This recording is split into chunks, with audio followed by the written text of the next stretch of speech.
Hi everyone.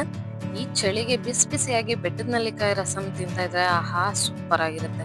ಮತ್ತೆ ಇನ್ಯಾಕ್ ತಡ, ಬನ್ನಿ ಶುರು ಮಾಡೋಣ. ಅದಕ್ಕೂ ಮುಂಚೆ ಯಾರು ನಮ್ಮ ಚಾನಲ್ ನ ಫಸ್ಟ್ ಟೈಮ್ ನೋಡ್ತಾ ಇದ್ದೀರಾ, ಪ್ಲೀಸ್ ಚಾನಲ್ ನ ಸಬ್ಸ್ಕ್ರೈಬ್ ಆಗಿ ಹಾಗೆ ಬೆಲ್ ಐಕನ್ ನ ಪ್ರೆಸ್ ಮಾಡಿ. ಮೊದಲನೇದಾಗಿ ಇಲ್ಲಿ ನಾನು 3 ಬೆಟ್ಟದ ನೆಲ್ಲಿಕಾಯಿ ತಗೊಂಡಿದ್ದೀನಿ, ಜೊತೆಗೆ 2 ಟೊಮೆಟೊ, ಸ್ವಲ್ಪ ಜೀರಿಗೆ ಹಾಗೆ ಸ್ವಲ್ಪ ಮೆಣಸು ಕೂಡ ತಗೋತಾ ಇದ್ದೀನಿ. ಬೆಳ್ಳುಳ್ಳಿ 1 ಗೆಡ್ಡೆ, ಹಾಗೆ ಮೆಣಸಿನ್ಕಾಯಿ, ಹಸಿ ಮೆಣಸಿನ್ಕಾಯಿ 4, ಕರ್ಬೇವಿನ ಸೊಪ್ಪು, ಸ್ವಲ್ಪ ಕೊತ್ತಂಬರಿ ಸೊಪ್ಪು, ಹಾಗೆ ಹಚ್ಕಾರದ ಪುಡಿ, ಆಮೇಲೆ ಸ್ವಲ್ಪ ಹುಣಸೆಹಣ್ಣ ನಾನಿಲ್ಲಿ ನೀರಲ್ಲಿ ನೆನೆಸ್ಕೊತಾ ಇದ್ದೀನಿ. ಮೊದಲನೇದಾಗಿ ನಾನಿಲ್ಲಿ 3 ಬೆಟ್ಟದ ನೆಲ್ಲಿಕಾಯಿನ ಕಟ್ ಮಾಡ್ಕೊಂಡು ಅದನ್ನ ಬೇಯಕ್ಕೆ ಹಾಕ್ತಾ ಇದ್ದೀನಿ. ನೀವು ಮಾಮೂಲಿ ಇದ್ರಲ್ಲಿ ಕೂಡ ಬೇಯಿಸ್ಕೋಬಹುದು. ನಾನಿಲ್ಲಿ 1 ವಿಷಲ್ ಕೂಗಿಸ್ಕೊತಾ ಇದ್ದೀನಿ. ಹಾಗೆ 2 ಟೊಮೆಟೊನು ಕೂಡ ಕಟ್ ಮಾಡಿ ಹಾಕಿ ಬೇಯಿಸ್ಕೊತಾ ಇದ್ದೀನಿ. 1 ವಿಷಲ್ ಕೂಗಿದ್ರೆ ಸಾಕು. ನೋಡಿ, ಇವಾಗ ಆಲ್ಮೋಸ್ಟ್ ಎಲ್ಲ ಬೆಂದಿದೆ.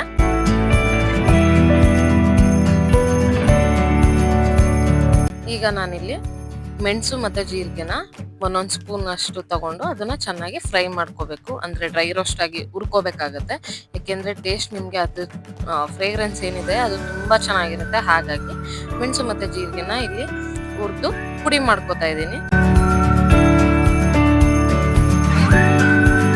ಮನೇಲಿ ಆಲ್ರೆಡಿ ಮೆಣಸು ಜೀರಿಗೆ ಪೌಡರ್ ಇದ್ರೆ ಅದನ್ನ ಕೂಡ ನೀವು ಯೂಸ್ ಮಾಡ್ಕೋಬಹುದು. ನಾನಿಲ್ಲಿ ಬೆಟ್ಟದ ನೆಲ್ಲಿಕಾಯಿ ಜೊತೆಗೆ ಸ್ವಲ್ಪ ಮೆಣಸಿನಕಾಯಿ ಮತ್ತೆ ಬೆಳ್ಳುಳ್ಳಿಯನ್ನು ಹಾಕಿ ಪೇಸ್ಟ್ ಮಾಡ್ಕೊಂಡಿದ್ದೀನಿ.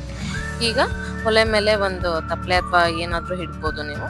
ಕುಕ್ಕರ್ ಇಟ್ಟು ಅದಕ್ಕೆ ಸ್ವಲ್ಪ ಎಣ್ಣೆ ಹಾಕಿ, ಎಣ್ಣೆ ಕಾದ್ಮೇಲೆ ಸಾಸಿವೆ ಜೀರಿಗೆ ಹಾಕ್ತಾ ಇದ್ದೀನಿ.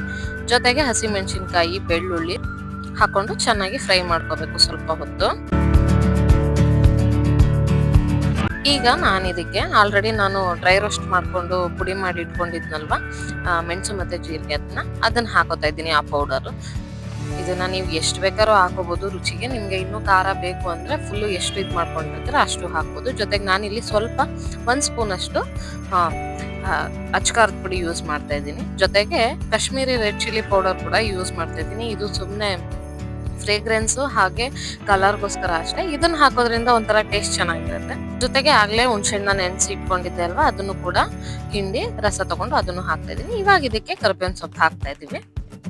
ಇದನ್ನೆಲ್ಲ ಹಾಕಿದ್ಮೇಲೆ ಇದನ್ನ ಸ್ವಲ್ಪ ಫ್ರೈ ಮಾಡ್ಕೋಬೇಕು ಚೆನ್ನಾಗಿ.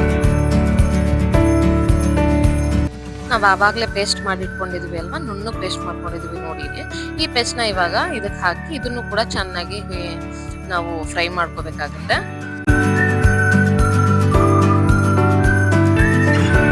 ಚೆನ್ನಾಗಿ ಫ್ರೈ ಆದ್ಮೇಲೆ ಇದಕ್ಕೆ ಆಲ್ರೆಡಿ ನಾನು ಬೇಯಿಸುವಾಗ ಹಾಕೊಂಡಿದ್ದೆ ಅಲ್ವಾ ನೀರ್ನ, ಬೆಟ್ಟದ ನೆಲ್ಲಿಕಾಯಿ ಮತ್ತೆ ಟೊಮೊಟೊ ಬೇಯಿಸುವಾಗ ಅದೇ ನೀರ್ನ ಇಲ್ಲಿ ಯೂಸ್ ಮಾಡ್ಕೊತಾ ಇದ್ದೀನಿ. ಅದ್ರ ಜೊತೆಗೆ ಬೇರೆ ನೀರು ಕೂಡ ಹಾಕ್ತಾ ಇದ್ದೀನಿ. ಈಗ ಇದಕ್ಕೆ ರುಚಿಗೆ ತಕ್ಕಷ್ಟು ಉಪ್ಪು ಹಾಕ್ಬೇಕು.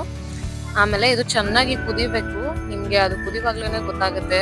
ತುಂಬಾ ಅಂದ್ರೆ ತುಂಬಾ ರುಚಿಯಾಗಿರುತ್ತೆ. ಈ ವೆದರ್ಗೂ ಕೂಡ ಆ ಗಂಟ್ಲು ನೋವು ಅಥವಾ ನೆಗಡಿ ಏನೇ ಇರ್ಲಿ ಈ ತರ 1 ಲೋಟ ಮಾಡ್ಕೊಂಡು ಕುಡ್ಕೊಂಡ್ರೆ ಸಾಕು, ಸೂಪರ್ ಆಗಿರುತ್ತೆ. ನೋಡಿ, ಇವಾಗ ಚೆನ್ನಾಗಿ ಕುದ್ಮೇಲೆ ಬಿಸಿ ಬಿಸಿ ಆಗಿರೋ ಅನ್ನದ ಜೊತೆಗೆ ಬೆಟ್ಟದ ನೆಲ್ಲಿಕಾಯಿ ರಸಂ ರೆಡಿ ಆಗೇ ಹೋಯ್ತು. ಮತ್ತಿನ್ಯಾಕ್ ತಡ, ನೀವು ಕೂಡ ಟ್ರೈ ಮಾಡ್ತೀರಾ ಅಲ್ವಾ?